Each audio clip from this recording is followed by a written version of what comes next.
Hello viewers, I doctor SVK Lal welcome you all in my YouTube channel. मेरे YouTube channel में आपका बहुत बहुत स्वागत है। आज हम आपके लिए लेकर के आए हैं बालों की समस्या और उनका होम्योपैथिक इलाज। तो बालों की बहुत सारी समस्याएं होती हैं, जैसे गंजापन, बालों का झड़ना, premature greying, dandruff, eczema, ectopic dermatitis, seborrheic dermatitis, fungal infection, psoriasis, alopecia areata, alopecia totalis, alopecia universalis, androgenic alopecia. इस तरह से बहुत सारी दवाएं हैं, लेकिन मुख्य रूप से जो लोग सफ़र कर रहे हैं वो है गंजापन और डेंड्रफ। ये बहुत ही मतलब घातक टाइप का, बहुत सफ़र करने वाला ये प्रॉब्लम है। तो आइए, अगर आप इस चैनल पर नए हैं तो चैनल को लाइक, शेयर और सब्सक्राइब करें, ताकि विविध विषयों से संबंधित, खास करके डॉक्टरी से भी संबंधित मैं वीडियो डालते रहता हूं और इससे आप लाभ उठाएं। और मेरा मानना है कि आप दवाई जो किसी सुयोग्य चिकित्सक से के परामर्श के आधार पर लें। कि जैसे बाल ही की बात करें, बहुत सारी दवाएं हैं, जेबुरेंडी, गुजबैडन, vinca minor, thuja, kali mur, kali sulph, acid phos, mezereum, medorrhinum, sulphur thuja, psorinum, tuberculinum, syphilinum, selenium, borax और मेटेल्कम, नेट्राम्यूर, कार्बोवेज, थायराडिनम, ग्रेफाइटिस। बहुत सारी दवाएं हैं, बहुत सारा पेटेंट है, लेकिन सब में कुछ अंतर है। आंख मूंद करके ऐसा नहीं है कि ये फ्लैट रेट से अंग्रेजी के तरह आप होम्योपैथी दवाई लें या सारा दवाई लें। कोई एक दो दवाई होता है या तीन दवाई होता है, उसको आप आराम से ले सकते हैं। आज हम आपको बाल से संबंधित जो थोड़ा सा सप्लीमेंट्री ट्रीटमेंट है, कुछ हर्ब्स के सबके भी बारे में बताएंगे। ख़ास करके होम्योपैथी जो इलाज है डेंड्रफ और गंजापन, उससे संबंधित अपने अनुभव आपके साथ शेयर करेंगे। तो बाल की समस्या एक अत्यंत संवेदनशील मामला है। इसको लेकर कईयों के मन में बहुत तरह का कुंठा भी रहता है। जिसका बाल झड़ता रहता है या जो गंजा हो जाता है, वो इसके इलाज के लिए लाखों हजारों रुपया खर्च कर देता है। इसी बात से इसका आप आकलन कर सकते हैं कि कितना महत्वपूर्ण होता है। कई का तो एकदम बाल के प्रति दीवाना जैसा भाव होता है। तो कोई बहुत हजारों रुपया खर्च करके हेयर ट्रांसप्लांट भी करवाते हैं। कईयों को जो हेयर ट्रांसप्लांटेशन के वजह से जो दर्द रह जाता है, वो जीवन भर उनके साथ रहता है। और ये बहुत अत्यंत खर्चीली भी है, बहुत कष्टसाध्य भी है। तो अगर हम होम्योपैथिक चिकित्सा के माध्यम से देखें तो कई बार अनेकों समस्या का समाधान किया जा सकता है बाल का। तो सबसे पहले इसमें गौर करना चाहिए कि क्या कमी हो सकती है, क्या कारण हो सकता है। प्रोटीन की कमी है, या त्वचा पर फैट जम जाना है, या हेयर फॉलिकल डैमेज हो गया है, या ऑटो इम्यून डिजीज के चलते हेयर फॉलिकल्स डैमेज हुआ है, या मतलब जेनेटिक है, या मतलब PCDO के बाद हुआ है, या टाइफाइड जैसा जो दिक्कत है उसके बाद हुआ है, या मतलब कीमोथेरेपी के बाद हुआ है, या हार्मोनल है, या इन्फेक्शन है, या डेंड्रफ के बाद है। तो सारे चीज़ों को विचार करना चाहिए। और उसके बाद अगर आप दवाई सिलेक्शन करके देते हैं तो फिर बहुत ही फ़ायदा होता है।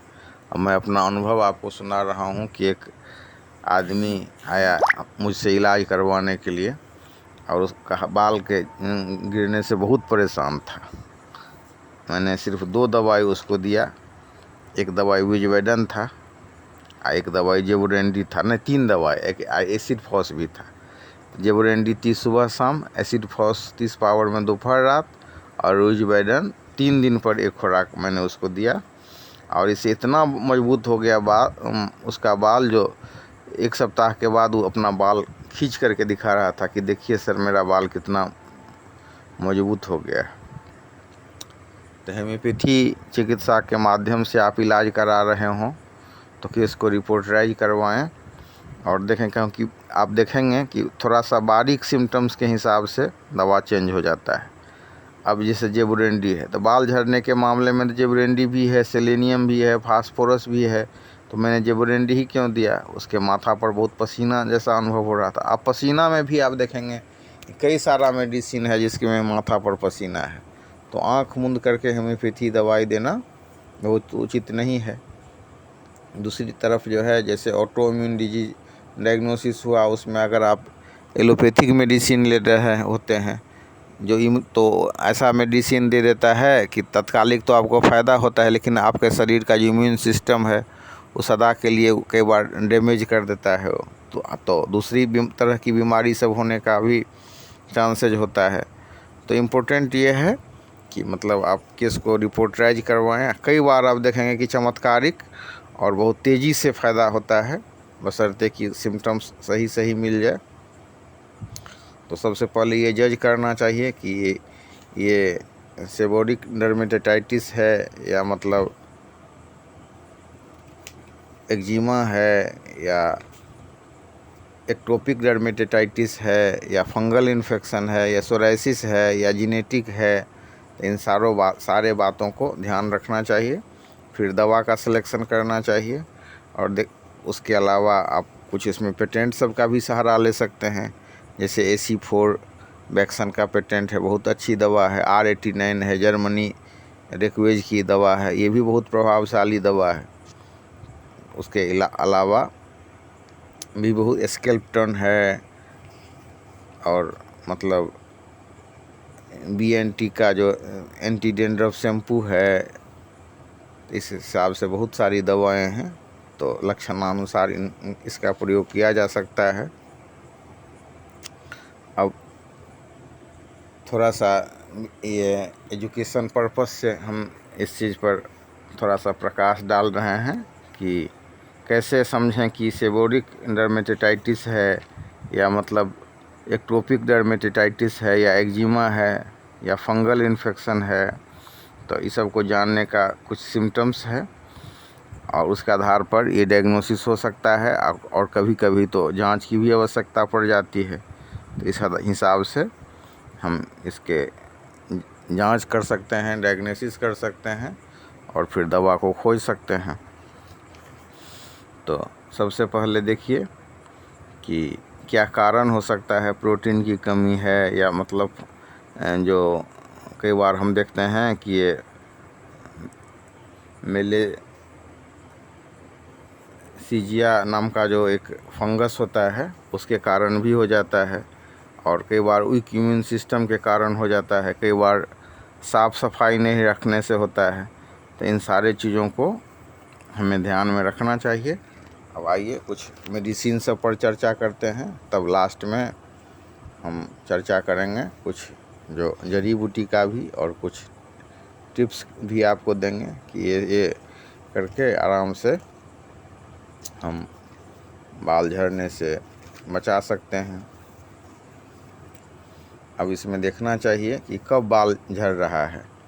जैसे मतलब असामयिक बाल झड़ रहा है या मतलब असामयिक जो प्रीमेच्योर ग्रेइंग हो रहा है, और वो पेशेंट जो है सो मीठा बहुत पसंद करता है, और एक दो कर खाया कि पूरा उसका भूख लगती है ज़ोर से, और एक दो कर खाया तो पेट भर गया, पेट में कुछ गर्मी भी होती है, थोड़ा सा आक्रामक टाइप का आदमी हो तो उसके लिए लाइकोपोडियम दिया जाता है।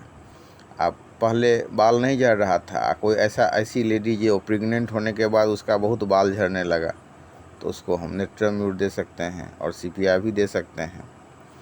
उसके अलावा हम देखेंगे कि सिर, भौं, आईलाइड्स और जो रिप्रोडक्टिव ऑर्गन है उसके नज़दीक का बाल झड़ रहा है तो हम एसिड फॉस देंगे। एसिड फॉस एक अन्य लक्षण में भी हम लोग देते हैं, जैसे कि मतलब कोई गंभीर बीमारी टाइफाइड वगैरह ये सब होने के बाद अगर बाल झड़ रहा होता है तो भी एसिड फॉस दिया जाता है।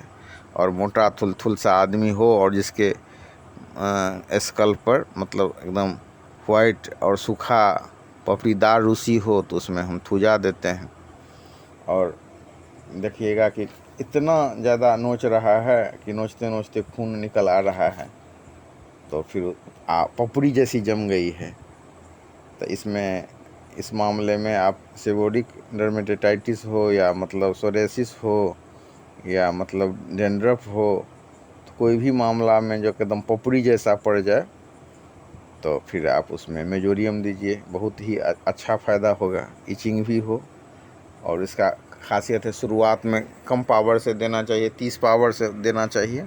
धीरे धीरे इसका पावर भी हम बढ़ा सकते हैं, 10 एम तक दे सकते हैं। वही दिक्कत होती है कि 10 एम अगर आप दे रहे हैं तो और अच्छा भी हो जाता है। 15 दिन पर एक खुराक उसको देना होता है। इसके अलावा आप देखेंगे कि कुछ आदमी को AC-4 जो वैक्सीन का पेटेंट है वो बहुत अधिक फ़ायदा करता है, लेकिन ज़रूरी नहीं है कि हर एक आदमी को फ़ायदा करेगा। उसी हिसाब से आप जर्मनी का एक पेटेंट है R89, तो उसको भी वो भी कुछ आदमी सब मिलेगा जिसको बहुत अधिक फ़ायदा होता है। तो उसको 20 ड्रॉप अगर माने 3 बार लिया जाए तो R89 का बहुत अधिक उससे फ़ायदा होता है। इसके अलावा हम देखेंगे कोई घटना घटित हो गई, पहले उसका बाल नहीं झड़ता था, लेकिन कोई शौक लगा या मतलब कोई टेंशन हो गया या मतलब कोई फेल हो गया या किसी से झगड़ा हो गया या मतलब किसी से मतलब खास जो मित्र है उससे झगड़ा होने के बाद सर दर्द हो गया और बाल भी झड़ने लगा, तो ऐसा केस में हम कैलकेरिया फॉस देते हैं। और मतलब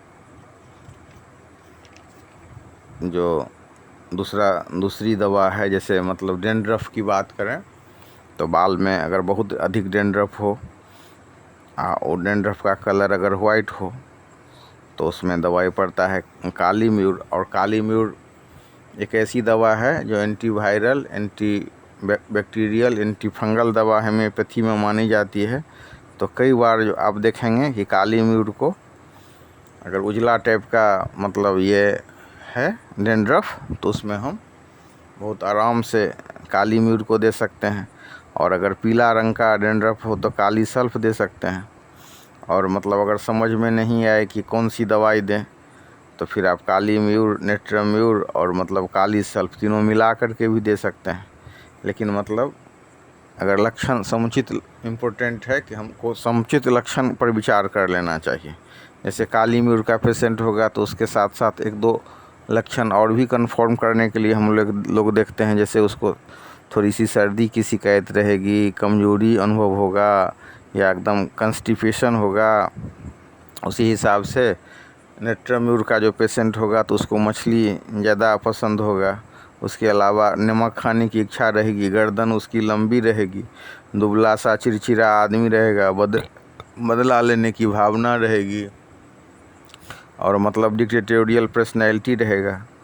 तो ऐसे केस में हम नेट्रम्यूर दे सकते हैं। और अगर ऐसा जज हो कि नहीं मतलब एक दवाई से ये नहीं होगा तो हम 3 दवाई भी दे सकते हैं। ख़ास बात यह है कि काली म्यूर, नेट्रम्यूर और काली सल्फ तीनों बायोकेमिक दवाई है, एक में मिला करके भी दे सकते हैं।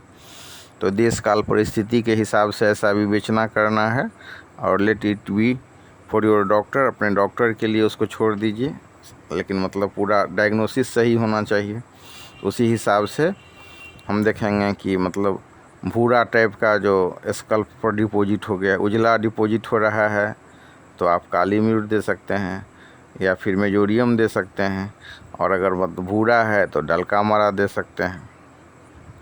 और मेजोरियम भी भूरा डेंड्रफ में हम दे सकते हैं। येलो डेंड्रफ हो तो उसमें काली सल्फ दिया जा सकता है। और बहुत ज़्यादा मतलब ये खुजली हो और मतलब ऐसा व्यक्ति जो जैसे मान लीजिए कि कोई आदमी है जिसको गुलाब से बहुत प्यार है, कोई एक आदमी आया उसके डेरा में गुलाब का फूल एक ठो तोड़ लिया, तो उसको इतनी चिढ़ हुई कि गुलाब का पेड़े उखाड़ दिया या काट दिया। तो इस टाइप का जो आदमी हो जो प्यार करे तो उसका प्यार भी बहुत अच्छा और गुस्सा भी बहुत अच्छा। वैसे व्यक्ति के माथा में अगर खूब तेज़ खुजली उठे तो फिर मेडोरिनम से फ़ायदा होता है। लेकिन मतलब मेडोरिनम का जो बाल होता है वो थोड़ा सा ड्राई होता है, थूजा का ड्राई होता है। लेकिन अगर हम ग्रेफाइटिस की बात करें तो हम देखेंगे ग्रेफाइटिस में बाल के जड़ में जो थोड़ा सा शहद जैसा गाढ़ा पदार्थ रहता है, खुजली भी होती है, पेशेंट भी थोड़ा मोटा होता है और फेयर भी होता है। तो उसमें इचिंग भी रहती है, कंस्टिपेशन भी रहता है। तो इस हिसाब से हम दवाई का सिलेक्शन करके समुचित लाभ पा सकते हैं।